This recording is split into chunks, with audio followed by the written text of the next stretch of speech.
Dear students, Assalamu alaikum. Welcome to the course Statistical Packages and its Applications. The course code is STA641. My name is Sayyid Muhammad Muslim Raza and I am instructor for this course. The softwares that we are going to study in this course are Microsoft Excel 2010 and SPSS 19. ये most popular softwares हैं for analysis purpose. Microsoft Excel 2010 और SPSS 19 ये दो software जो हैं ये हम इस कोर्स में स्टडी करेंगे और लर्न करेंगे कि इसको कैसे यूज़ किया जाता है फॉर स्टैटिस्टिकल एनालिसिस। पहला हाफ जो होगा हमारे कोर्स का उसमें हम माइक्रोसॉफ्ट एक्सेल जो है इसको यूज़ करना सीखेंगे। तो second half of the course होगा उसमें हम SPSS 19 को स्टडी करेंगे कि उसके अंदर कैसे हम डाटा डालेंगे और कैसे उसको यूज़ करेंगे फॉर स्टैटिस्टिकल एनालिसिस। अब हम चलते हैं माइक्रोसॉफ्ट एक्सेल की तरफ। आज के लेक्चर के कंटेंट देखते हैं। Content of the lectures are starting Microsoft Excel, opening a file, naming and defining variables, data display, entering data, help system, tables, saving files in Excel, leaving Excel, practical exercise and data preparation। इस lecture में हम Excel का Microsoft Excel का basics देखेंगे कि उसके अंदर कैसे हम डाटा एंटर कर सकते हैं, किस तरीके से हमारे पास उसकी जो लुक है उसके अंदर बहुत सारे रिबन्स हैं, बहुत सारे फीचर्स हैं जिनको हमने एक्सप्लोर करना जरूरी है। तो उसके बारे में हम थोड़ा सा डिस्कस करेंगे और उसके बाद एक practical exercise at the end of the lecture करेंगे कि जो जो चीज़ हमने पढ़ी है वो किस तरीके से उसके अंदर अप्लाई होती हैं। सबसे पहले इंट्रोडक्शन टू माइक्रोसॉफ्ट एक्सेल कि माइक्रोसॉफ्ट एक्सेल है क्या। इसके ऑब्जेक्टिव्स हैं कुछ, वो ये है कि जी to define spreadsheets and explain basic functionality, to introduce the basic features of Excel like vocabulary, entering data, formatting data, precision versus display, operators and order of precedence. ये चीज़ें सारी हम डिस्कस करेंगे आगे इन डिटेल। सबसे पहले electronic spreadsheets जो हैं ये क्या होती हैं। इलेक्ट्रॉनिक स्प्रेडशीट्स जो होती हैं these are the sheets, electronic sheets of paper organized by rows and columns. The advantage of an electronic spreadsheet is it allows you to easily change data and have all related calculations automatically update। यानी कि जब हम इसको electronically हम देखते हैं, यानी कि हम ये इलेक्ट्रॉनिक स्प्रेडशीट्स होती हैं और इसमें ये फ़ायदा होता है कि जब आप डाटा डालते हैं रोज़ के अंदर, ठीक है, और या कॉलम्स के अंदर, तो जब हम उस पर कोई फार्मूला लगाया होता है और कोई एंट्री चेंज कर दे डाटे के अंदर तो वो ऑटोमेटिकली उसके आंसर्स को भी अपडेट कर देती हैं। ये जो इलेक्ट्रॉनिक शीट्स हैं these are automatically updated. This is one of the feature. और ये अब हम देखते हैं मेजर इसका जो आउटलुक है, जो हम लोग जब एक्सेल ऑन करते हैं तो हमारे पास एक विंडो खुलती है जो कि इस तरह से दिखाई देती है जो आपके सामने नज़र आ रही है। अब इसमें मुख्तलिफ फीचर्स हैं जो कि हमें देखने ज़रूरी हैं। जो ये शीट है जिसको आप देख रहे हैं दिस इज़ कॉल्ड वर्कशीट, क्योंकि इसके अंदर हम काम करते हैं, सारा काम हमारा जो है वर्कशीट के ऊपर होता है। उसके बाद जो ये पूरी की पूरी जो आपको नजर, this is called workbook. Workbook क्या है? It is the file containing many worksheets, ठीक है। और वर्कशीट जो है जो वो जिसके अंदर हम काम करें। अब ये जो शीट नंबर 1 है दिस इज अ वर्कशीट और ये पूरी की पूरी शीट 1 2 3 और मोर भी हम इसके अंदर इंसर्ट कर सकते हैं। This is completely a workbook, ठीक है। अब हमने क्या है इसमें हम देख सकते हैं, सबसे पहले हम ये क्विक एक्सेस बार से स्टार्ट करते हैं। जो क्विक एक्सेस बार है ये एक छोटी सी, यहाँ पे जब एक्सेल खुलेगा माइक्रोसॉफ्ट एक्सेल 2010 ये एक बार खुल जाएगी जिसके अंदर आपको नजर आ रहा होगा ये एक्स लिखा हुआ, दिस इज एक्सेल फाइल है, यानी कि उसके अलावा यहाँ पे ये सेव का बटन है, ठीक है, ये अनडू, ये रीडू। अगर आपने कोई फाइल बनाई है उसको सेव करना चाहते हैं यहाँ सब सेव बनवाएंगे तो वो ऑटोमेटिकली सेव हो जाएगी। उसका अगर कोई मिस्टेक हो जाती है स्प्रेडशीट बनाने में तो उसके अंदर हमारे पास ये अनडू का ऑप्शन भी है जिससे हम लोग दोबारा से उसको अपनी प्रीवियस पोजीशन पे लेके जा सकते हैं, दोबारा देख सकते हैं कि वो जो है हमारी जो फाइल थी वो पहले कैसे दिख रही थी। और अगर आप किसी वक्त जो है आप कोई रीडू करना चाहे तो उसके भी हमारे पास ये बटन मौजूद है जिससे हम रीडू भी कर सकते हैं। उसके अलावा हमारे पास सर्च का बटन है जिससे हम लोग सर्च कर सकते हैं, ठीक है, फाइल में। क्विक एक्सेस बार, ठीक है, नंबर फर्स्ट ये है। नंबर 2 में हम देख लेते हैं रिबन्स। रिबन टैब जो है ये आप देख सकते हैं, ये फाइल लिखा हुआ है, इसके आगे home, insert, page layout, formula, data, review, view, team, these all are car ribbon tabs. जब हम वन बाय वन इनको क्लिक करेंगे तो ये जो हमारे पास मेन्यू खुलेंगे इसके अंदर, तो ये these will be car ribbon tabs. The third one is the name box. Name box means कि जो भी आप सेल जिस पर क्लिक करेंगे वो ऑटोमेटिकली एक्टिव हो जाएगा। जिस तरह ये D2 लिखा, that means this cell, D column का सेकंड सेल जो है ये एक्टिव हुआ है। तो इस पर क्लिक करेंगे, यहाँ पे ये लिखा हुआ आ जाएगा एक्टिव सेल की, ये वो बता रहा होगा कि जी ये एक्टिव सेल ये वाला है। तो ये जो नेम बॉक्स है ये एक्टिव सेल के बारे में बता रहा है। ये ज्यादा भी हो सकता है, अगर ज्यादा सेलेक्ट करेंगे तो ज्यादा भी नजर आएंगे। इसके बाद हम जो है देखते हैं formula box, FX. This FX is written over here. इसका मतलब ये कि अगर आपने कोई फार्मूला लिखना है तो यहाँ पे इक्वल्स टू डाल के आप फार्मूला लिख भी सकते हैं। कोई कॉल करना है तो वो भी एफएक्स को दबा के हम लोग फार्मूला देख सकते हैं। उसके बाद रो नंबर है, इसके अंदर ये हम देख सकते हैं कि जो ये वाला आपको नजर आ रहा है 1 2 3, this shows the rows, number of rows, यानी कि 1 2 3 4 5 6, this will be the rows. और अगर कॉलम्स देखना चाहे तो ये A B C D E, these will be the columns।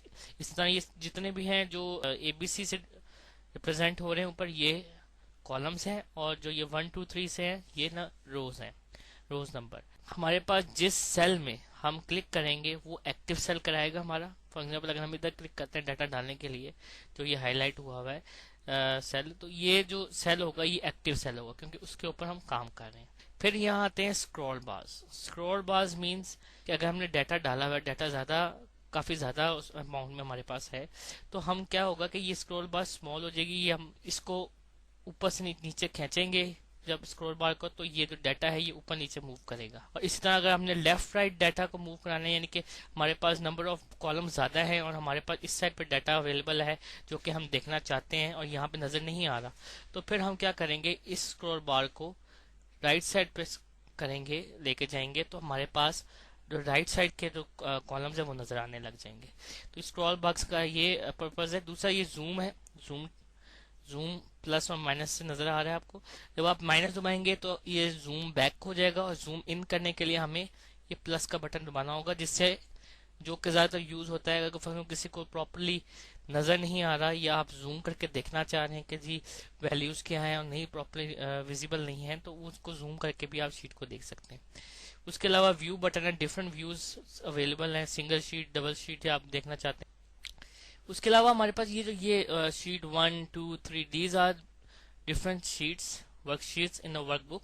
अगर हम 1 2 3 शीट्स हम लोग यूज कर लेते हैं तो उसके बाद हमें और शीट चाहिए, तो हम ये बटन बना इसको दबाते हैं। This is called insert worksheet button. जब इसको दबाते हैं तो हमारे पास नई शीट क्रिएट हो जाती है। इन शीट्स को हम नाम भी दे सकते हैं, इस पर डबल क्लिक करें और यहाँ पे नाम भी चेंज कर सकते हैं, जो कि आप अपनी मर्जी से और हमारी कन्वीनियंस के लिहाज से हम उसको रख सकते हैं। यहाँ पे है हेल्प बटन। अगर कहीं पे हमें कोई मसला आ जाए या कहीं पे हम स्टक हो जाए किसी प्रॉब्लम में, तो हम ये हेल्प बटन दबा के हम इसको जो है हेल्प ले सकते हैं एक्सेल से। This ribbon, this whole ribbon, this is known as home ribbon. Home के अंदर आपको ये चीज नजर आ रही है। इसी तरह जितने ये इंसर्ट है, पेज लेआउट है, फार्मूला, हर रिबन के अंदर आपको इस तरह के डिफरेंट जो है ऑप्शन मिलेंगे।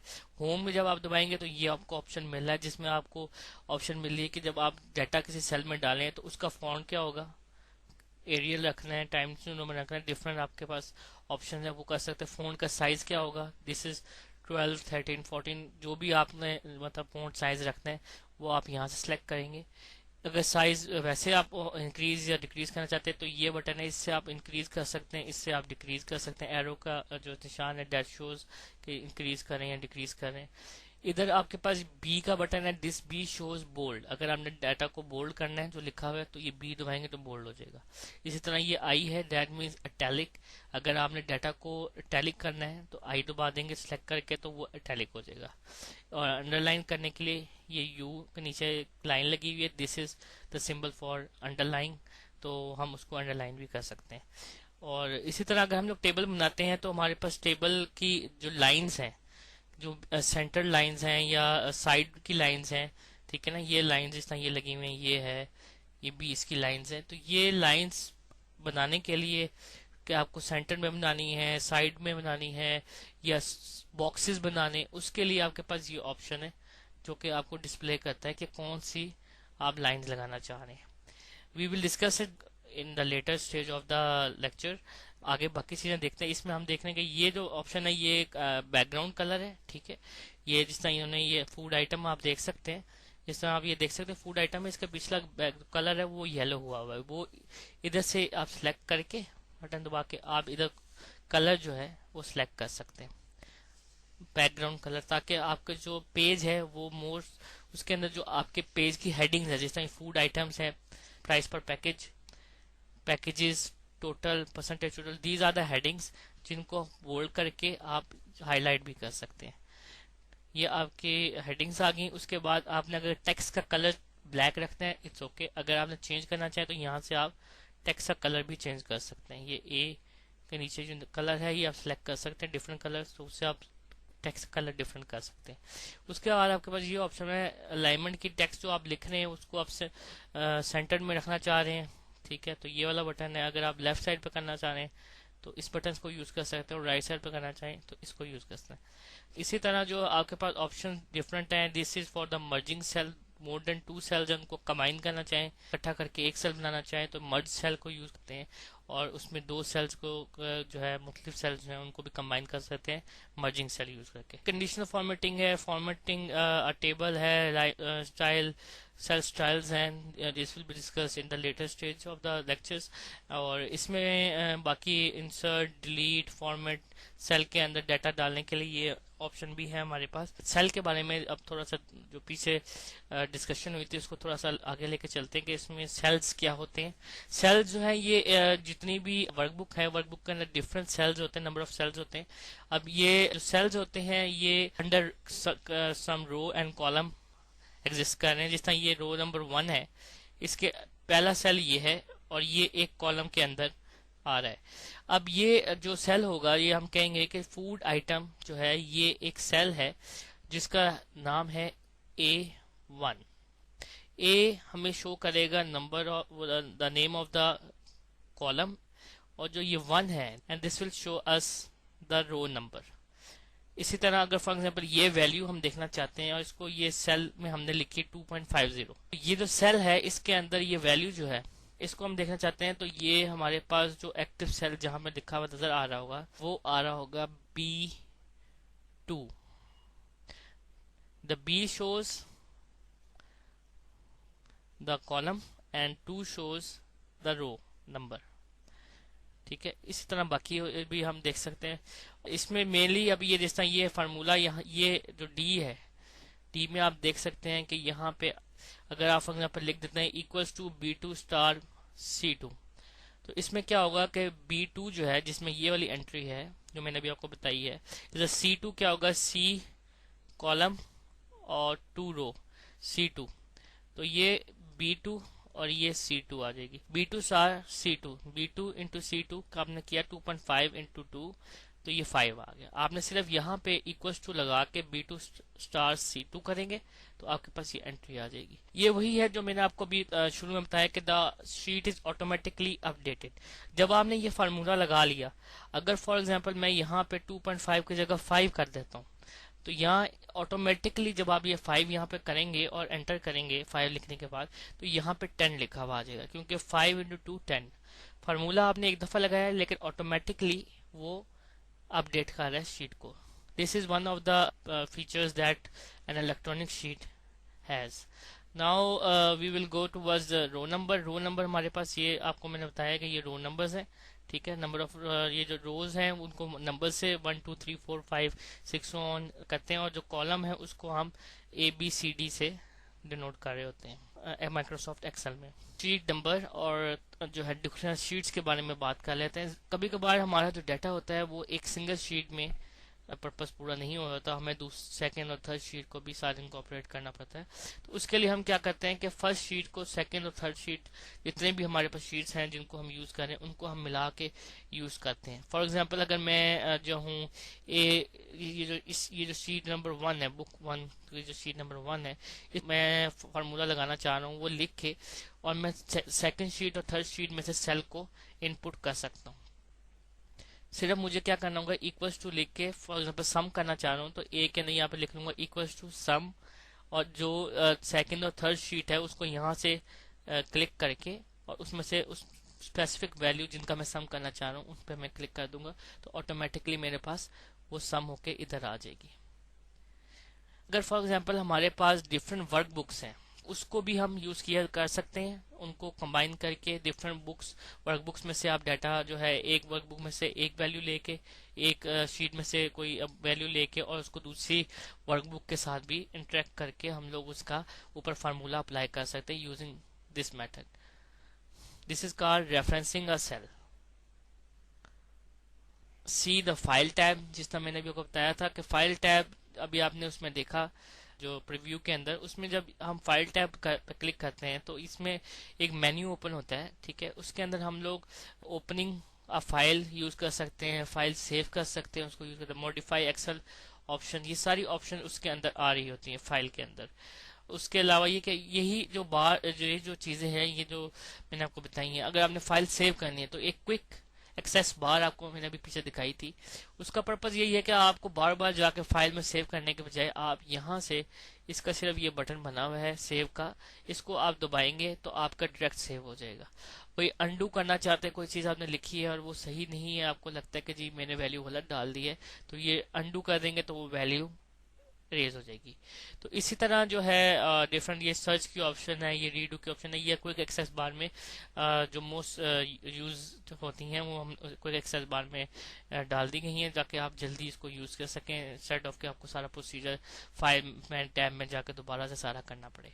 इसके अलावा ये कि हमारे पास ये जो है होम के अंदर मैंने आपको भी बताया, होम निबंध जो है बहुत इंपॉर्टेंट है। इसमें आप जब डाटा डालते हैं तो उसके अंदर हमारे पास ये सारी चीजें यूज होती हैं, फॉन्ट हो गया, फॉन्ट साइज हो गया, बोल्ड, इटैलिक, अंडरलाइन, और फॉर्मेट पेंटर है जो कि यानी कि अगर आप फॉर्मेट एक जैसा करना चाहते हैं, ठीक है, तो आप सिलेक्ट करके इस बटन को आप सारा फॉन्ट जिस तरह का आप चाह रहे हैं उस तरीके से आप कर सकते हैं। We will see it in the later section of the lecture.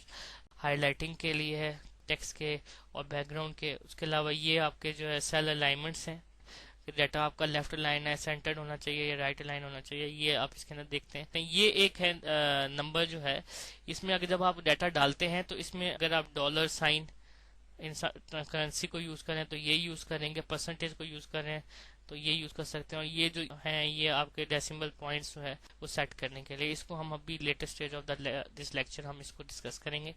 बाकी कंडीशनल फॉर्मेटिंग और ये जो है फॉर्मेट अगर आप जो है देखना चाह रहे हैं या फॉर्मेट को सेट करना चाह रहे हैं कंडीशन करके तो वो भी कर सकते हैं। जो एक्सेल है इसमें बहुत अच्छे फीचर्स हैं, जिसमें से एक फीचर इसकी ग्राफिंग टूल्स है कि अगर आपने ग्राफ बनाना है तो ये इन अ सिंगल गो और बहुत इजीली आपको जो है ग्राफ बना के दे देती है। इसमें फायदा ये है कि जी आपने सिर्फ डाटा सिलेक्ट कर लेना है जिस पे आपने ग्राफ बनाना है, उसके बाद ग्राफ में जाके और उसमें आप देख सकते हैं चार्ट टाइप आ रही है आपके पास, चार्ट्स में जब आप जाएंगे तो, और ये इसमें आपके पास कॉलम है, आप इसमें डिफरेंट कॉलम चार्ट्स बना सकते हैं, इसमें लाइक क्लस्टर चार्ट्स भी हैं और भी बहुत सारे हैं, तो वो आप मुख्तलिफ जो चार्ट्स हैं in the shape of columns वो आप इधर से बना सकते हैं। लाइन चार्ट जो है वो इधर से आप लाइन को सिलेक्ट करके डिफरेंट लाइंस स्पॉटेड है डिफरेंट है वो आप इधर या स्कैटर लाइन बना सकते हैं, वो भी इससे बनाई जा सकती हैं। पाई चार्ट है वो भी बना सकते हैं आप, फॉर कैटेगोरिकल डाटा ज़्यादातर हम इसको यूज़ करते हैं। बार चार्ट्स हैं, एरिया चार्ट है, स्कैटर डायग्राम है और डिफरेंट और ऐसा लाइन कॉलम विन लॉस, ये सारे इसमें बिल्ट इन है जो कि इजीली आप जो है यूज करके बना सकते हैं for the graphical representation of the data. इसको हम डिटेल में डिस्कस करेंगे किस तरह ग्राफ बनाते हैं in a separate lecture. This is only the introduction that what Excel can do and what is the main features of Excel. अगली slide पे चलते हैं, बाकी हम इसको डिटेल में बाद में डिस्कस करेंगे। अब हम ये देखते हैं कि जो शीट्स हैं जो हमने अभी डिस्कस की हैं पीछे भी, तो शीट्स जो है यूज करने का फायदा यही होता है कि जब आप एक फार्मूला अप्लाई कर देते हैं तो वो जो आपका डाटा है वो इजीली उसको आप यूज कर सकते हैं। आप अगर फॉर एग्जांपल मैंने यहाँ पे फार्मूला अप्लाई कर दी है टोटल निकालने के लिए, ठीक है, तो मैं जब इन एंट्रीज को अगर फॉर एग्जांपल मुझे चेंज करना भी पड़ेगा तो मैं जब एंट्रीज चेंज करूंगा तो मुझे इधर दोबारा चेंजेस करने की जरूरत नहीं पड़ेगी। यहाँ पे चेंजेस करने से ऑटोमेटिकली ये चेंज हो जाएगी और मेरी शीट अपडेट हो जाएगी, और उससे क्या होगा कि मेरे आंसर्स मुझे सिर्फ यहाँ पे चेंजेस करने से मुझे आंसर मिलते रहेंगे, क्योंकि मैंने ऑलरेडी एक लेआउट बना चुका हूँ जिसमें फार्मूले में अप्लाई कर चुका हूँ। Therefore the main feature of the spreadsheet is this के जो हम इसको यूज कर सकते हैं जो कि ऑटोमेटिकली अपडेट कर देते हैं। फार्मूला कॉपी पेस्ट भी कर सकते हैं। अगर मैंने ये फार्मूला इधर अप्लाई किया है equal to B2 star C2, तो इस फार्मूले को मैं सिर्फ स्केच करूंगा या खींचूंगा नीचे की तरफ 3-4 सेलों में जहां पे भी मेरे पास डाटा अवेलेबल है, तो ये ऑटोमेटिकली फार्मूला बाकी सेल में भी कॉपी हो जाएगा, मुझे बार बार लिखने की जरूरत नहीं पड़ेगी। एक ये भी इसका है फीचर। और चार्ट जो है वो बनाना बहुत आसान है, सिर्फ डाटा आपने सेलेक्ट कर लिया और जो है आपने जो है उसको चार्ट्स में जाके पाई चार्ट दिया तो उसने चार्ट बना दिया, जिस तरह कैरेट्स एंड ओनियन का यहाँ पे बना हुआ नजर आपको आ रहा है। अब हम ये देखते हैं कि इसमें हमारे पास डिफरेंट ऑपरेटर्स भी यूज हो रहे होते हैं फार्मूला में। फार्मूला हम यूज करते हैं जब फार्मूला बार में लिखते हैं, एक तो हमें ये चीज याद रखनी है कि जो फार्मूला बार है उसमें जब भी आप फार्मूला लिखेंगे तो इक्वल्स टू का साइन होना जरूरी है। कुछ बिल्ट इन फार्मूलाज हैं जो कि हम लोग यूज कर सकते हैं, उसके अंदर हमें इक्वल्स टू का साइन डालने की जरूरत नहीं होती। लेकिन कुछ ऐसे फार्मूलाज हैं जो हमें खुद लिख के भी मतलब यूज किए जा सकते हैं, तो उसके लिए इक्वल टू का साइन डाल के हम फार्मूला बना सकते हैं, लिख सकते हैं। और कुछ फंक्शन ऐसे हैं जिसको हम आगे डिस्कस करेंगे सेकंड लेक्चर में, कि जब हम एवरेज है, ठीक है, हमने निकालनी है एवरेज कुछ वैल्यूज की, तो उसके लिए हमें एक्सेल बिल्ट इन फंक्शन भी देता है और इक्वल्स टू लिख के आप डिफरेंट मेथड से जो है इक्वल्स टू के जरिए या सम करके मैनुअली भी हम इसको जो निकाल सकते हैं इन एक्सेल। तो वो हम डिटेल में सेकंड लेक्चर में डिस्कस करेंगे कि हमारे पास क्या क्या ऑप्शन होती हैं एक्सेल के अंदर एक फार्मूले को रन करने की। अभी फिलहाल ये है कि हम ये जो एक्स इक्वल साइन है ये हम लोग यूज करते हैं फार्मूला से पहले फार्मूला लिखने के लिए।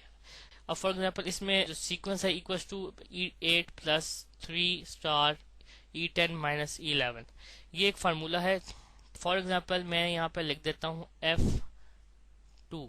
अब ये जो F2 है यानी कि F कॉलम के सेकंड सेल में जो हमारे पास वैल्यू आएगी that will be equals to E8, जो E8 में वैल्यू ऑलरेडी लाई कर रही है, ठीक है, उसमें क्या चीज ऐड हो जाएगी, difference of E10 and E11। E10 और E11 के जो सेल्स में डिफरेंस होगा वो 3 टाइम्स उसका मल्टीप्लाई होकर यानी कि 3 टाइम्स हो जाएगा वो, और वो ऐड हो जाएगा E8 में। इससे हमारे पास F2 की वैल्यू आ जाएगी, ठीक है। इसी तरह हम जो है डिफरेंट फार्मूलाज जो हैं वो बिल्ट इन जो मैंने अभी आपको बताया कि वो यूज कर सकते हैं। फंक्शंस लाइक सम है, एवरेज है, if and count if is use for conditions. अगर आपने कोई कंडीशन लगाई है तो उसमें आप इफ और काउंट इफ को आप यूज कर सकते हैं। यूजुअली इफ की कंडीशन यूज की जाती है फॉर कंडीशनिंग। उसके अलावा हमारे पास ये सम है, for example equal to sum A2 colon A8 star 2। इसमें क्या है कि ये A2 से लेके A8 तक सेल्स को सम करेगा और उसको मल्टीप्लाई बाय 2 कर देगा। तो ये इस तरीके से भी हम इसको लिख सकते हैं। अब हम थोड़ा सा प्रिसीजन और डिस्प्ले के बारे में बात करते हैं कि डाटा की प्रिसीजन जो होती है वो किस तरीके से है और डिस्प्ले कैसे क्या मुराद है। अगर हमने फॉर एग्जाम्पल एक वैल्यू निकली हमारी रिजल्ट आया जी 0.02349, ठीक है। अगर हम देख सकते हैं कि ये 1 2 3 4 5 डेसिमल पॉइंट्स में ये हमारे पास वैल्यू आ रही है, ठीक है। अगर हम इस सेल को फिक्स कर दें 2 डेसिमल पॉइंट पे, सेल प्रॉपर्टीज में जाके अगर हम इसको 2 डेसिमल पॉइंट पर कर दें तो जो हमें पॉइंट मिलेगा वो सिर्फ मिलेगा यहाँ तक 0.02 जो कि यहाँ पे नजर आ रहा है। ठीक है, अगर ये वैल्यू जो 3 नजर आ रही है आपको, अगर ये ग्रेटर देन 5 है, ठीक है, तो इसमें एक ऐड कर देगा ग्रेटर देन इक्वल टू, या 5 या 5 से ग्रेटर होगी वैल्यू, तो ये 0.2 की जगह 0.02 की जगह 0.03 हो जाता। अगर ये 5 से लेस है जैसे इसमें है तो ये 0.02 ही रिटर्न कर देगा। ठीक है, एक तो ये हमारे पास प्रिसीजन के बारे में। और दूसरा ऑपरेटर्स जो हैं, ठीक है, that should be in mind कि हमारे पास मुख्तलिफ किस्म के ऑपरेटर्स होते हैं। एक अरिथमेटिक ऑपरेटर्स होते हैं, ठीक है, और एक रैशनल। वो उनके बारे में हम अभी अगले इसमें डिस्कस करते हैं कि ऑपरेटर्स किस तरीके से होते हैं। रैशनल ऑपरेटर्स जो होते हैं और जो अरिथमेटिक ऑपरेटर्स होते हैं, इसमें जो अरिथमेटिक ऑपरेटर्स हमारे पास हैं वो है multiplication, division, addition, subtraction and this is the power. ये हमारे पास अरिथमेटिक ऑपरेटर्स होते हैं जो कि हम यूज करते हैं ऑपरेंड्स के बीच में। ठीक है, फॉर बिल्डिंग अ रिलेशनशिप, कहने का एडिशनल है रिलेशनशिप है, ये मल्टीप्लिकेशन है, वो हम चेक करते हैं। रैशनल ऑपरेटर्स है, उसमें हमारे पास less than, greater than, less than equal to, greater than equal to, less than and greater than और इक्वल टू, ये हमारे पास रैशनल ऑपरेटर्स हैं जो कि यूज होते हैं। अब जो ऑपरेटर्स हैं ये फार्मूलों में यूज होते हैं और इसका मकसद ये होता है कि जो ऑपरेंड से मुराद है कि जिन पे ये अप्लाई हो रहा है, चाहे वो वैल्यू है या चाहे वो सेल है, क्योंकि सेल के अंदर भी हमारे पास डाटा ही होता है। तो इसलिए ये जो B2 और B5 है, these will be called operands because इसके ऊपर ऑपरेटर अप्लाई हो रहा है। और ऑपरेटर क्या अप्लाई हुआ है? Additional operator B2 + 5। This shows के जो है इसके बीच में जो ऑपरेटर है वो एडिशनल ऑपरेटर है और जो ऑपरेंड्स है वो B2 और 5 है। ब्रैकेट्स हैं एक, इसके बारे में थोड़ा सा डिस्कस कर लेते हैं कि ये चीजें हमें कुछ चीजों का बहुत ध्यान रखना पड़ता है कि ये किस तरीके से अप्लाई, कोई भी फार्मूला अगर आपने अप्लाई करना है तो उसके अंदर आपके पास ये ब्रैकेट्स बड़ी इंपॉर्टेंट रोल प्ले करती हैं। अगर आप ये कुछ अप्लाई नहीं करेंगे ब्रैकेट्स, तो क्या होगा कि आपके एडिशनल, मल्टीप्लीकेशन और डिफरेंट जो आपके ऑपरेटर्स हैं वो आपस में एक दूसरे को अफेक्ट करने लग जाएंगे। जैसे 2 + 3 multiply by 5. So what will happen if you want 2 + 3 to be done before multiplication, then you should have 2 + 3 and then we should have multiplication sign and then 5. Otherwise if you say 2 + 3 into 5, that will give us 3 into 5 then addition. सो इसलिए हमें थोड़ा सा इस चीज को ध्यान करना पड़ेगा कि हमें इसकी जो ब्रैकेट्स हैं वो फार्मूलों में बड़े ध्यान से यूज करनी पड़ती है। दूसरा नंबर पे है एक्सपोनेंटेशन, जिसमें हम लोग 2 की पावर 3 अगर लेना चाहते हैं तो 2 ले लेंगे। This should be used to obtain the result as 8। बाकी अरिथमेटिक ऑपरेटर्स जो है उसमें मल्टीप्लिकेशन है एंड डिवीजन है। ठीक है, इसमें मल्टीप्लिकेशन और डिवीजन जो है हमारे पास आते हैं, इसकी इक्वल प्रेसिडेंस है। अगर आप मल्टीप्लिकेशन और डिवीजन एक सेल में हम फार्मूले में लिख रहे हैं, एक सेल में हम फार्मूला अप्लाई कर रहे हैं, उसमें हम लिख रहे हैं मल्टीप्लिकेशन एंड डिवीजन। ठीक है, फॉर एग्जांपल हम लिखते हैं 2 × 3 and we want to do it like this, then what will happen कि पहले, क्योंकि अगर हम लोग ने फार्मूले में अप्लाई किया है तो हम एक्सेल क्या करेगा, Excel from left to right जाएगा। ठीक है, पहले वो मल्टीप्लाई करेगा, बाद में डिवाइड करेगा। ठीक है, we will say that multiplication division has equal precedence and are evaluated from left to right. ठीक है, इसी तरह अरिथमेटिक एंड सब्ट्रैक्शन का भी है, दोनों सेम प्रेसिडेंस है इनकी, तो इसलिए ये लेफ्ट टू राइट ही अप्लाई होंगे। रैशनल ऑपरेटर्स जो हैं, जो भी हमने देखे हैं, greater than, less than, greater than equal to, less than equal to और इक्वल्स टू। ठीक है, ये जो जितने हैं ये इनकी लो प्रेसिडेंस है as comparable to mathematical operators. जो अब हम प्रेसिडेंस ऑफ ऑपरेटर्स देख लेते हैं। तो प्रेसिडेंस है, इसमें हम लोग एक तो ब्रैकेट, स्मॉल ब्रैकेट जो पेरेंथेसिस है, it is a special operator that forces evaluation of the expression inside it. यानी कि सबसे इसके अंदर जो ब्रैकेट्स के अंदर जो भी फंक्शन होगा उसको सबसे पहले अप्लाई किया जाएगा। Exponentiation 2 power 3 that will result us 8। यानी कि अगर हम लोग फॉर एग्जांपल ब्रैकेट्स में ये लिख देते हैं 2 पावर 3, तो ये सबसे पहले से अप्लाई किया जाएगा। उसके अलावा अरिथमेटिक ऑपरेटर्स जो हैं जैसे कि मल्टीप्लिकेशन एंड डिवीजन, ये दो जो है in they will have equal precedence and are evaluated from left to right, यानी कि इनकी इक्वल प्रेसिडेंस है। और अगर फॉर एग्जांपल हम लिखते हैं 2 इंटू 3 डिवाइडेड बाय 5, तो इसमें क्या होगा कि जब हम इसे लिखेंगे 2 इंटू 3 डिवाइडेड बाय 5, तो जो सेल में, क्योंकि ये इस तरीके से फार्मूला लिखा जाएगा, तो जो यहाँ पे पहले आ रहा है वो मल्टीप्लिकेशन आ रहा है और बाद में डिवीजन आ रहा है। तो जो मल्टीप्लिकेशन है वो पहले अप्लाई हो जाएगी और बाद में डिवीजन अप्लाई होगी। You can both have equal precedence, so we will the Excel will evaluate from left to right. Similarly, addition and subtraction has equal precedence, so what will happen if we write 2 plus 3 minus 1?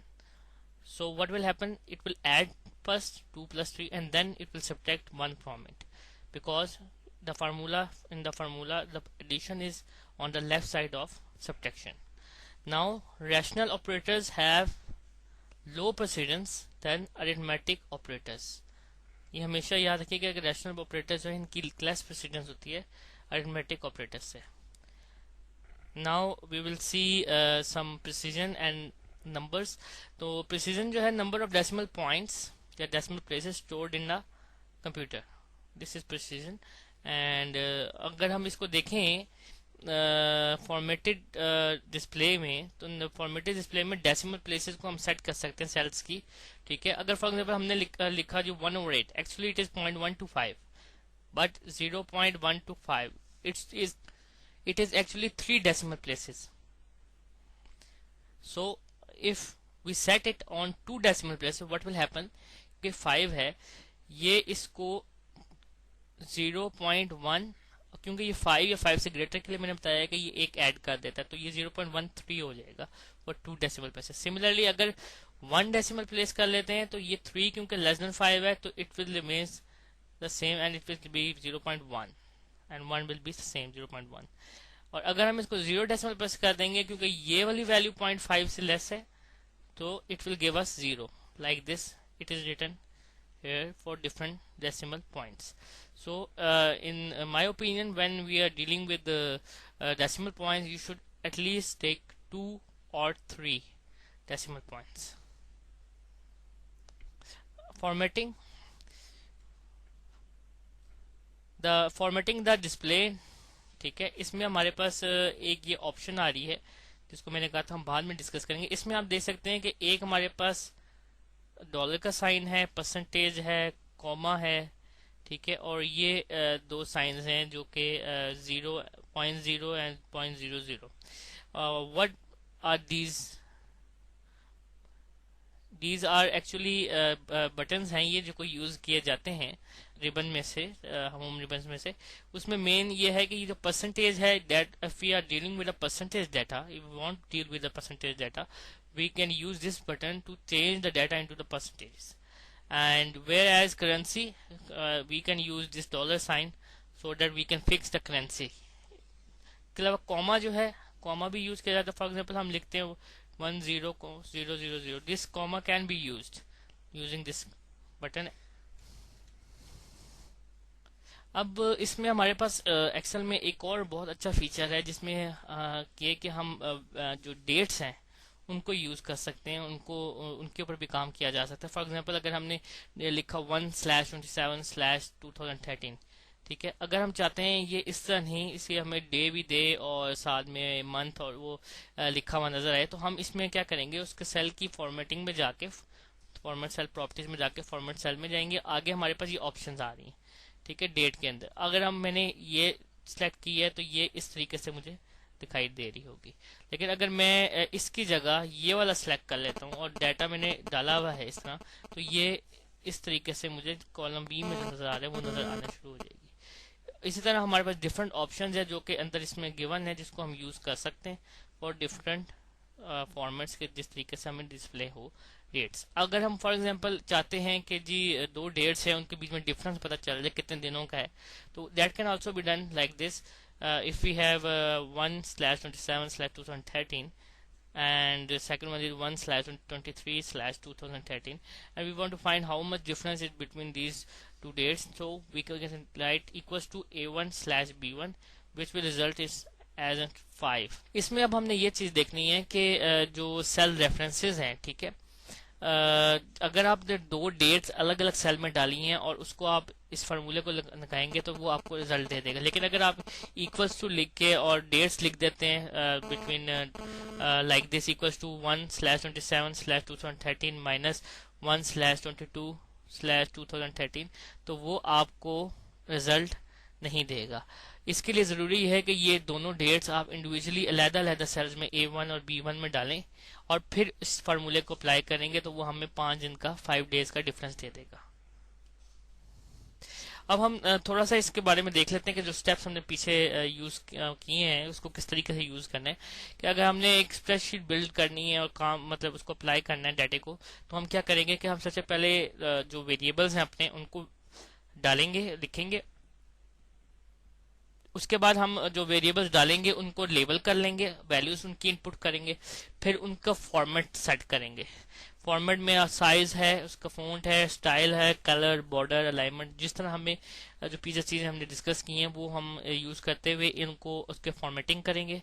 और ये सारा जो है decimal points और data centred होना चाहिए नहीं होना चाहिए, ये किस तरीके से वो दिखाई देना चाहिए, तो वो जो है हम सारा कुछ जो है फॉर्मेटिंग सेल में जाकर पहले उसका जो डाटा डालेंगे उसको हम का फॉर्मेट सेट करेंगे। उसके बाद अगर हमें कोई डाटा डालना है या कोई हमसे मिसप्लेस हो गया तो हम इंसर्ट भी कर सकते हैं, ठीक है, या डिलीट भी कर सकते हैं। अगर हमें किसी सेल की या किसी रो की ज़रूरत नहीं है तो हम उसको डिलीट भी कर सकते हैं। और जो है हम मॉडिफाई भी कर सकते हैं, ठीक है, डेसिमल पॉइंट्स को, ठीक है। वो ये सारा कुछ हम बिल्ड करते हुए ये चीज़ों का हमने ध्यान रखना है।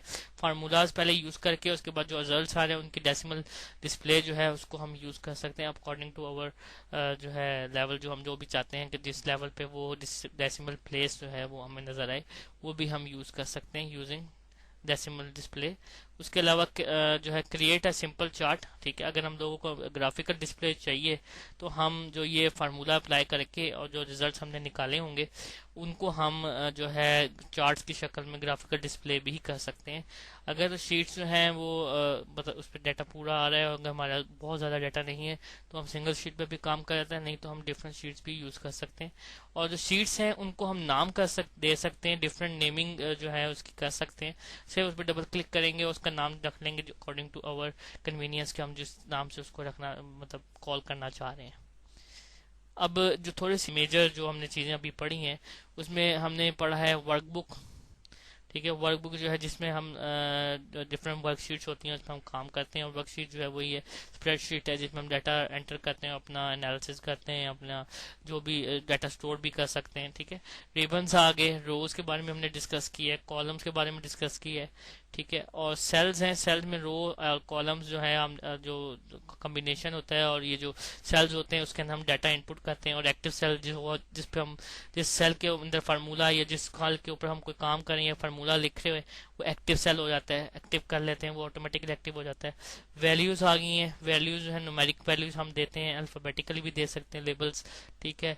और एक्टिव सेल जो है जो करंटली इन यूज होता है सेल जो मैंने आपको बताया वो एक्टिव सेल कराता है। और फार्मूला बार जो है ये ऊपर हमारे पास एफ लिखा होता है फार्मूले में, ठीक है। दैट मीन्स के जो फंक्शन है उसके अंदर कौन कौन से फार्मूले अवेलेबल हैं वो हम थ्रू इनपुट इनबिल्ड फंक्शंस भी हम यूज कर सकते हैं। Otherwise we can use formula जो है हम लोग इक्वल्स टू डाल के फार्मूला बार में लिख के भी फार्मूला अप्लाई कर सकते हैं। अब हम जो है प्रैक्टिस करते हैं, ठीक है, कि इसको किस तरीके से यूज करना है। जो हमने अभी स्टडी किया है उसमें से मेजर चीज जो थिंग्स हैं वो हम उसको कैसे अप्लाई कर सकते हैं एक्सेल में।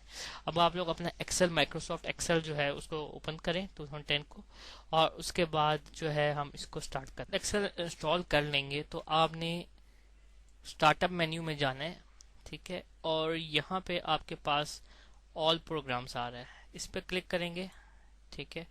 और यहाँ पे आपके पास माइक्रोसॉफ्ट ऑफिस आ रहा है लिखा हुआ, इस पे आप जब क्लिक करेंगे तो आपके पास मल्टीपल फाइल्स खुल जाएंगी जो इनकी माइक्रोसॉफ्ट ऑफिस के डिफरेंट जो प्रोग्राम्स हैं वो इसके अंदर आपको नजर आएंगे। इसमें आपने जिस चीज को यूज करना है वो माइक्रोसॉफ्ट एक्सेल 2010 है, ठीक है, इस पे आपने क्लिक कर देने। जब आप इस पे क्लिक कर देंगी तो इस तरीके से माइक्रोसॉफ्ट एक्सेल जो है आपके सामने खुल जाएगा।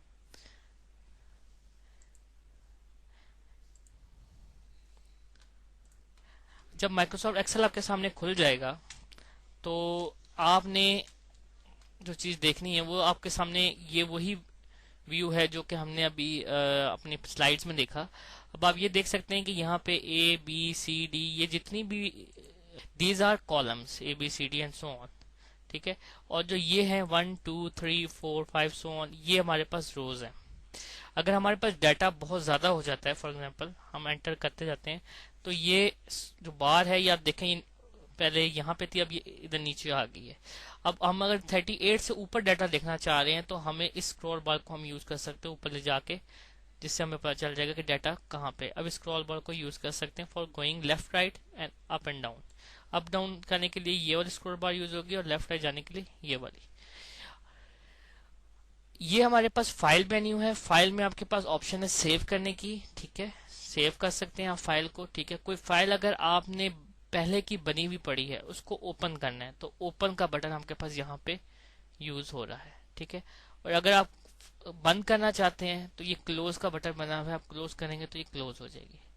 ठीक है, अब होम बटन जो है आपने होम बटन दबा दिया। ठीक है, अब आपने एक्टिव सेल के बारे में हमने अभी डिस्कस किया। जो आपके पास रेक्टेंगल्स नजर आ रहे हैं इस यहाँ पे ये सारे सेल्स हैं, लेकिन एक्टिव सेल कौन सा सेल होगा? फॉर एग्जांपल मैं यहाँ पे ए और ये 2 यानी कि A2 पे मैं क्लिक करता हूँ, then you can see this naming box. ठीक है, ये name box, this A2 is the active cell right now. John says cell single or more than one. You can see when I select from B2 to B6, okay, then it is written as this. But the active cell will be one.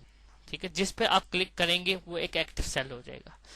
ठीक है, अब for example यहाँ पे हम data डालना चाहते हैं। यहाँ पे हम लिखते हैं जी student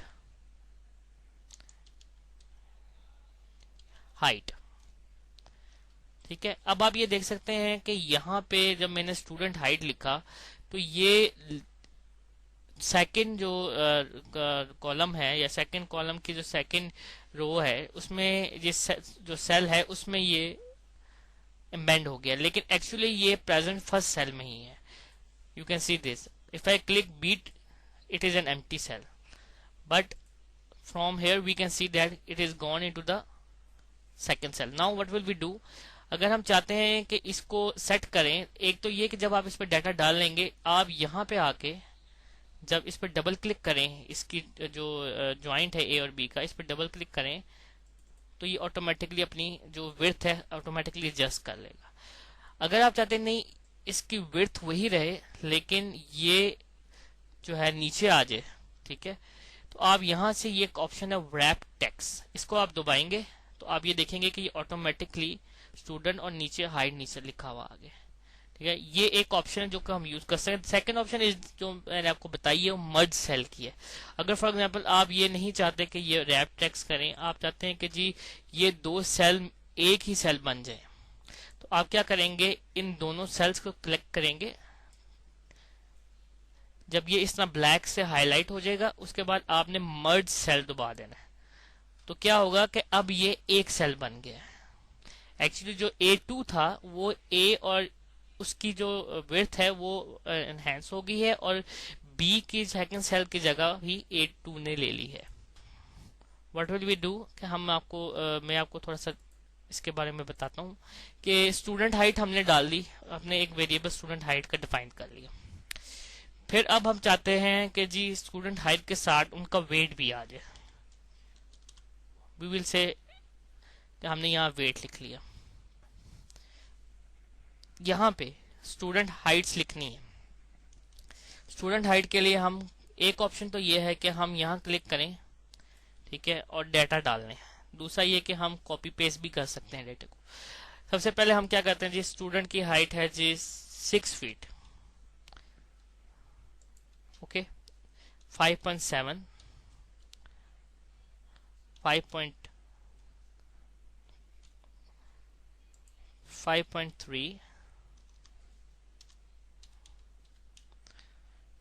5.5, 5.7, 5.8, and their weights are 60, 55, 65, 62, 58 and 61। अब ये आपके पास student weight and student height और वेट आ गया, ठीक है। अब हम इसको अगर फॉर एग्जांपल टेबल की फॉर्म देना चाहते हैं तो एक तो ये कि हम इसको बी दबा के बोल्ड कर लेते हैं, ठीक है, क्योंकि ये हमारे पास जो डाटा है ये हमारे पास वेरिएबल्स हैं, इसलिए हमने इनको बोल्ड कर लिया। अब आप ये देखेंगे कि टेबल की फॉर्म नहीं बन रही क्योंकि इनके इर्द गिर्द जो है लाइंस नहीं लगी हुई। आप इसको टेबल बनाना चाहते हैं, आपने इस पूरे को सिलेक्ट किया लेफ्ट क्लिक करके और B8 तक आपने सेलेक्ट कर लिया, A2 से B8 तक क्लिक करके लेफ्ट क्लिक को आपने छोड़ दिया। इसके बाद आपने यहाँ पे आना है बॉर्डर्स, ठीक है, इसमें ये ऑल बॉर्डर्स लिखे, इसको दबाएंगे तो ये एक टेबल फॉर्म बन जाएगी। इसको आप कॉपी करके वर्ड में भी लेके जा सकते हैं और कॉपी पेस्ट भी कर सकते हैं किसी भी फाइल में। अब फॉर एग्जाम्पल हमें यहाँ पे इसका सीरियल नंबर डालना चाहते हैं, ठीक है। अब हमारे पास यहाँ पे जगह नहीं है। अब हम क्या करेंगे, यहाँ पे ए पे क्लिक करेंगे, ये ए जो कॉलम हेडर है, ठीक है ना, इस पे ए पे क्लिक करेंगे, राइट क्लिक करेंगे और यहाँ पे इंसर्ट की ऑप्शन आ रही है, इंसर्ट कर देंगे। आप देखेंगे जो ए में जो एंट्रीज थी वो बी में शिफ्ट हो गई और बी वाली सी में, यानी कि उसने एक नया कॉलम इंसर्ट कर दिया। यहाँ पे फॉर एग्जाम्पल आप सीरियल नंबर लिखना चाहते हैं, you right SRNO serial number 1 2 3 4 5 and 6। इनको बाद में सिलेक्ट किया दोबारा से और ये बटन दबाया तो आपके पास टेबल बन गया, ठीक है। अब हमने जो चीजें डिस्कस की ये तो हमारे पास आ गया है कि हमने डाटा कैसे डालना है, वेरिएबल जो भी डिफाइन करने हैं वो करके उसको हाईलाइट कर देना है और नीचे इस तरीके से हमने डाटा डाल देना। अब जो वहां पे डिस्कशन हुई थी इलेक्ट्रॉनिक शीट की जो प्रॉपर्टीज है उसमें ये कि ऑटोमेटिकली अपडेट कर देती है। जस्ट टू शो दैट कि ये किस तरह वर्क करता है, मैं यहाँ पे लिख देता हूँ फॉर एग्जाम्पल, मैंने यहाँ क्लिक किया है, ठीक है, इस सेल में, और मैं यहाँ पे ये ऑटो सम की ऑप्शन आ रही है, ठीक है। दैट मीन्स कि it will sum all the observation और इसको इधर लिख देगा जो इस कॉलम में है। मैंने इसको ऑटो सम दबाया तो उसने सिलेक्ट कर लिया 60 से लेकर 61 तक, ठीक है। अब मैं इसको एंटर दबाऊंगा तो मेरे पास वैल्यू आ गई 361, ठीक है। अब अगर मैं फॉर एग्जांपल ये 55 की जगह मैंने गलती से 55 मुझे लिख दिया यहाँ पे, अगर मैं यहाँ पे मैंने 65 लिखना था, अब मैं क्या करूंगा, अब मुझे सारी वैल्यूज या सारी चीजें चेंज करने की जरूरत नहीं, सिर्फ मैं यहाँ पे 65 लिखूंगा और एंटर मारूंगा एंड यू कैन सी क्या जो वैल्यू है वो 371 हो गई है। अब ये आप देख सकते हैं कि जब हमने इसको सिलेक्ट किया है सेल को, तो हमारी जो सेल है इसमें डाटा सारा राइट साइड पे इस कोने में आ रहा है। अगर आप चाहते हैं कि ये सेल के बीच में लिखा हुआ है तो ये एक ऑप्शन है, इसको आप दबाएंगे तो सेल के बीच में डाटा लिखा हुआ आना शुरू हो जाएगा। अगर आप चाहते हैं नहीं ये लेफ्ट साइड पे लिखा हुआ है तो आप इसको लेफ्ट साइड पे भी दबा सकते हैं। और अगर आप चाहेंगे कि ये सेल सारों पे अप्लाई हो जाए, इन साइडों को मुझे हर एक सेल पे अप्लाई करना पड़े, then you will select this whole column by clicking on B column select करना चाहें तो बी के ऊपर लेके जाएंगे जब ये आप अपना एरो, तो ये जो है एरो बना हुआ आ जाएगा, इस पर क्लिक करेंगे और ये सेंटर दबा देंगे तो ये सेंटर्ड हो जाएगा, ठीक है। इसी तरह अगर फॉर एग्जांपल हमने अभी wrap to text and merge cell देखा, टेबल बनाना सीखा, अगर हम इसका फॉर्मेट फॉर एग्जांपल ये अभी हमारे पास आ रहा है कैलबरी में, अगर हम इसको टाइम न्यू रोमन करना चाहते हैं, हमारे पास ये बहुत सारे ऑप्शन हैं जो जिसमें हम लोग देख सकते हैं कि हमने कौन सा डिस्प्ले कैसे दिखाई कैसे दे, उसका फ़ॉन्ट कैसा हो। तो उसके लिए हम यहाँ पे बहुत सारी ऑप्शन है जिसमें से ज़्यादातर यूज होती है टाइम्स न्यू रोमन। मैंने वहां पे से क्लिक किया उसके ऊपर कैलबरी के साथ, उसके अलावा मैंने टाइम्स न्यू रोमन पे आके क्लिक कर दिया तो ये सारा डाटा टाइम्स न्यू रोमन में कन्वर्ट हो गया। अब आप इसको दोबारा जब सिलेक्ट करेंगे यू कैन सी दैट कि इट्स टाइम न्यू रोमन। अब अगर ये साइज आपको ठीक लग रहा है इट्स ओके। अगर आप चाहते हैं कि इसका साइज बड़ा हो जाए तो यहाँ से आपने क्लिक करना है, ठीक है, और यहाँ से आप जितना साइज का बड़ा करना चाहते हैं आप इसको बड़ा कर सकते हैं।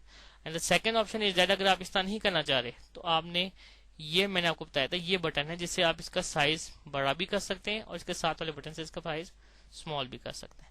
अब मैं ये चाहता हूँ कि ये जो हेडिंग्स हैं इसकी या वेरिएबल जो मैंने डिफाइन की है इसका बैकग्राउंड कलर चेंज हो जाए। तो ये बैकग्राउंड कलर है, ठीक है, अगर दबाएंगे तो ये येलो हो जाएगा। अगर आप कलर भी चेंज करना चाह रहे हैं तो ये नीचे एरो बना हुआ आ रहा है, इसको आप क्लिक करें, जिस कलर का आप चाह रहे हैं उस कलर को आप क्लिक कर देंगे और आपका जो बैकग्राउंड कलर है वो चेंज हो जाएगा। अगर मैं ये चाहता हूँ कि इसी इनकी जो कलर है राइट अप कलर जिससे जो टेक्स्ट का कलर है वो चेंज हो जाए तो उसके लिए हम इस पर क्लिक करेंगे और हम किसी भी किस्म का कलर उसका चेंज कर सकते हैं। अब हम थोड़ा सा इसके एक दो फीचर्स और देख लेते हैं। जिससे हमने अभी ये देखा है शीट नंबर 1, ये शीट नंबर 2 है, ये शीट नंबर 3। अगर हम चाहते हैं कि जी हमारे पास शीट्स फुल हो गए डाटा से, हम चाहते हैं और शीट्स हमें चाहिए, तो हम ये इंसर्ट शीट का बटन दबाएंगे, हमारे पास शीट्स बढ़ती जाएंगी जितनी मर्जी हम शीट्स में डाल रहे हैं। अब हम फॉर एग्जाम्पल मैं इसको चाहता हूँ कि जी मैं इसको शीट को नाम दे दूं कोई, ठीक है, तो मैं क्या करता हूँ या A1 नाम दे दूं। तो मैं क्या करूंगा, मैं इस शीट के ऊपर शीट 1 जहाँ लिखा है इस पर क्लिक करूंगा, डबल क्लिक, तो ये इसका हाईलाइट हो जाएगा। उसके बाद मैं A1 लिख देता हूँ तो ये A1 के नाम से ये शीट फिक्स हो गई है। इसी तरह ये शीट 2 है। अब मैं फॉर एग्जांपल ये चाहता हूँ कि जो ये वैल्यू है, ठीक है, ये डाटा है, ठीक है, अगर मैं चाहता हूँ फॉर एग्जांपल इस डाटा को मैं शीट नंबर 2 पे कॉपी कर लूँ तो मैं इसको सिलेक्ट करूंगा, कंट्रोल C से कॉपी हो जाएगा, ठीक है। शीट नंबर 2 में जाके कंट्रोल जिस सेल में रख के हम कॉपी करना चाह रहे हैं वहां पे रख के कंट्रोल V, तो ये आप देख सकते हैं कि वहां से डाटा इधर कॉपी हो गया है। अब शीट नंबर 1 में भी डाटा है, शीट नंबर 2 में भी डाटा है। अब फॉर एग्जांपल हम चाहते हैं कि जिस शीट नंबर 3 जो है, ठीक है, उसके अंदर हम शीट नंबर 3 में जो डाटा है शीट नंबर 3 के इस सेल में मैं ये चाहता हूं कि जी जो हाइट वेट है ऑफ जो हाइट है स्टूडेंट की, ठीक है, ये 6 जो लिखी है ये, और शीट नंबर 2 में जो हाइट है 6 ये, इसका सम उधर आ जाए, ठीक है। तो अब हम क्या करेंगे, शीट नंबर 3 में लिखेंगे इक्वल्स टू, ठीक है, शीट नंबर 1 पे आके जो सेल हम जिसका सम करना चाह रहे हैं उस पर क्लिक करेंगे, ठीक है, फिर प्लस का साइन, फिर जो दूसरी शीट में जहां पे सेल पड़ा है उस शीट पे क्लिक करेंगे और दूसरा सेल फॉर एग्जांपल वो भी 6 हम लोग ये B3 सेलेक्ट करना चाह रहे हैं तो हम उस पर क्लिक करेंगे तो दूसरा सेल भी हो जाएगा हमारे पास, ठीक है, सिलेक्ट। उसके बाद हम एंटर दबा देंगे। नाउ यू कैन सी कि क्या किया इसने, इस सेल को और सेकंड शीट के इस सेल को उसने सम किया है और शीट नंबर 3 में यहाँ पे प्लेस कर दिया। इस तरीके से हम डिफरेंट शीट्स को भी आपस में यूज कर सकते हैं। ये हमारे पास मेजर फंक्शंस थे। अगर हम कोई डाटा को कट कॉपी पेस्ट करना चाहते हैं तो हमारे पास ये ऑप्शन है जिनको हम यूज कर सकते हैं। अब मैं बल्कि आपको मैंने बताया था फॉर्मेट पेंटर की भी थोड़ी सी ऑप्शन है। फॉर एग्जांपल मेरे पास यहाँ पे डाटा है, ठीक है, 45, 55, 65, 54, 45। अब ये डाटा फॉर एग्जांपल आप यू कैन सी दैट कि ये जो डाटा है ये इसका जो फॉन्ट है वो कैलबरी लिखा हुआ आ रहा है और हम चाहते हैं कि ये भी इसी फॉर्मेट में आ जाए, ठीक है, टाइम्स न्यू रोमन में। तो एक तो ऑप्शन ये है कि हम इसको यहाँ से यूं सिलेक्ट करें और यहाँ से जाकर चेंज कर लें, ठीक है। दूसरी ऑप्शन है क्योंकि हमने ऑलरेडी इस टेबल को बना लिया, इसका फॉर्मेट सेट कर लिया और हम चाहते सेम फॉर्मेट में आ जाए, तो हम सिर्फ क्या करेंगे कि इसका 2 या 3 एंट्रीज या एक एंट्री भी इवन आप ले सकते हैं, उस पर क्लिक करके, ठीक है, ये फॉर्मेट पेंटर पे क्लिक करेंगे, ठीक है, और जो डाटा जिसको आप उस तरह बनाना चाहते हैं उसके फॉर्मेट का उस सारे डाटे को सिलेक्ट कर लेंगे लेफ्ट क्लिक से। तो ये एज इट इज जैसे यहाँ पे सेंटर्ड हुआ हुआ डाटा यहाँ पे भी सेंटर्ड हुआ हुआ है और वही same format 14 14 times new Roman same format हो जाएगा। यानी कि आपने अगर बहुत सारे टेबल्स बनाए हैं उनका सबका सेम फॉर्मेट करना चाहते हैं तो आप सिर्फ एक टेबल का फॉर्मेट सेट करेंगे और उसके उस पे जो है उसके फॉर्मेटिंग के बेस पे आप बाकी टेबल्स की फॉर्मेटिंग भी कर सकते हैं। दूसरा हमने इसमें देखा डिफरेंट चीजें और भी देखी हैं। जो आपके पास टूल बार था, ठीक है ना, क्विक टूल बार, उसमें आप देख सकते हैं एक ये ऑप्शन है, ठीक है, ये रीडू है, ये अनडू है, ये सेव है। ठीक है, एक ऑप्शन ये है कि अगर आपने इस फाइल को सेव करना है तो कैसे सेव करेंगे। पहले आप या फाइल में जाएं या सेव में जाएं, सेव को क्लिक करेंगे, आपको ऑप्शन देगा कि कहाँ सेव करना है। फॉर एग्जाम्पल मैं डेस्कटॉप पे सेव करना चाहता तो मैं डेस्कटॉप लिख दिया, ठीक है, और मैंने यहाँ पे सेव कर दिया। दूसरी ऑप्शन ये होती है अगर हमने इसको इस तरह नहीं करना तो सिर्फ आप सीधा यहाँ पे जाएं, सेव का बटन दबाएं, वो आपको फिर ऑप्शन पूछेगा कि जी कहाँ पे सेव करना चाहते हैं। आप उसको बाकी सारा प्रोसीजर वही है कि डेस्कटॉप पे जाके सेव कर लें जिसमें नाम से आप सेव करना चाहते हैं, लेकिन आपको ये खोल के दोबारा बार बार जाने की जरूरत नहीं पड़ेगी। हमने अभी देखा था वो था ग्राफ्स। ठीक है, ग्राफ में डिटेल किस तरह बनाते हैं और जो है मतलब उसके किस तरह के यूजेज हैं और उसके एडिटिंग ग्राफ के बना के अगर हमने उसकी एडिटिंग करनी है तो वो किस तरह की जाती है, ये सारा हम एक अलग लेक्चर में इसको डिस्कस करेंगे। अभी हम सिर्फ ये आपको मैं बता देता हूँ कि ये ग्राफ्स हैं कहाँ पे। इंसर्ट में जाके जब आप इंसर्ट पे क्लिक करते हैं, इंसर्ट में जाएंगे तो यहाँ पे आपके पास यहाँ पे चार्ट्स की ऑप्शन आ जाती है। आप कॉलम चार्ट बनाना चाहते हैं तो ये आपके पास कॉलम चार्ट्स है, ठीक है ना, आप कॉलम चार्ट बना लें 2D कॉलम। 3 डायमेंशन अगर आप बनाना चाहते हैं तो 3 डायमेंशनल चार्ट्स भी आपके पास अवेलेबल है। सिलेंडर की फॉर्म में बनाना चाहते हैं तो सिलेंडर की फॉर्म में भी अवेलेबल है, ठीक है। जस्ट टू शो कि किस तरह ये बनता है, आपने सिर्फ ये वेट जो है फॉर एग्जाम्पल इसको सिलेक्ट कर लिया और यहाँ से आप गए इसमें कॉलम में और यहाँ पे ये पहला ग्राफ है 2D कॉलम, इस पर क्लिक किया तो ये आपके पास वेट का चार्ट बन गया।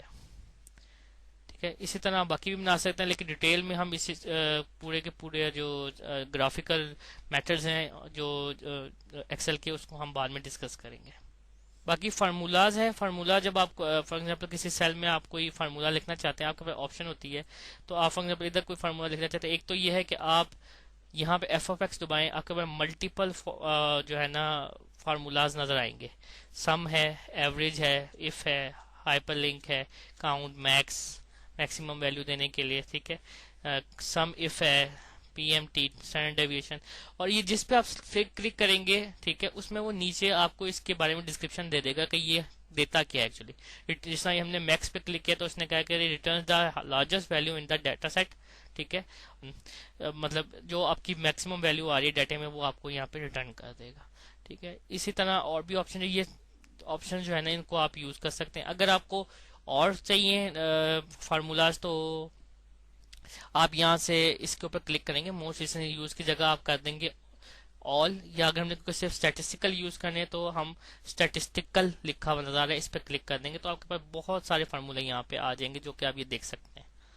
डिटेल इन फार्मूले को यूज करने की ये हम नेक्स्ट लेक्चर में देखेंगे कि जो है हमारे पास कौन कौन से फार्मूले यहाँ पे अवेलेबल हैं और जिसमें इनको हम लोग यूज़ कर सकते हैं, और जो इम्पोर्टेंट जो फंक्शंस हैं जो कि हमारे यूज़ जिसको हम यूज़ करना चाहेंगे उसको फिर हम नेक्स्ट लेक्चर्स में डिस्कस करेंगे।